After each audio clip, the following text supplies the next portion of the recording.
Grabe ang lamig, oh. Namumula na yung kamay ko, namamanhid. Ito yung nakuha ko, oh.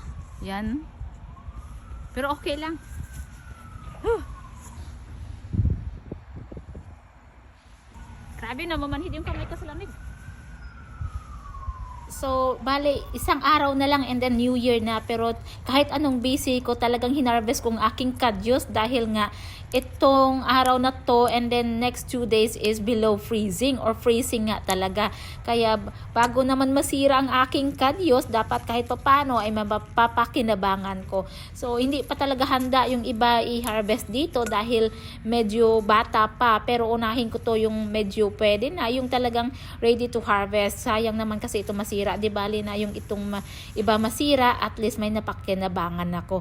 Ang hirap dito dahil nga yung mga tanim dito pagka tuwing winter is namamatay.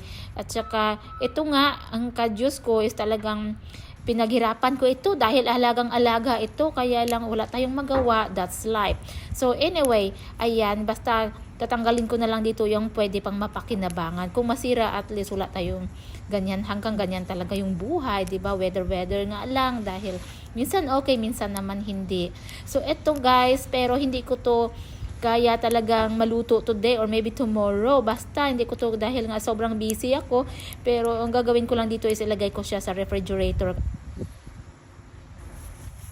Alright, so ito yung na-harvest ko sa kabila. Marami pa yung natitira. Dito naman ako. Sobrang namanhid na talaga yung kamay ko dahil sobrang lamig. Handang tiisin yung lamig, makapag-harvest lang ng kadyos. So, napakarami pa talaga yung natitira. Pero, yun nga sinasabi ko, wala tayong magawa. So, ito yung aking harvest. Ayan, no? Marami-rami na din. Alright, thank you so much for watching. That's it for today.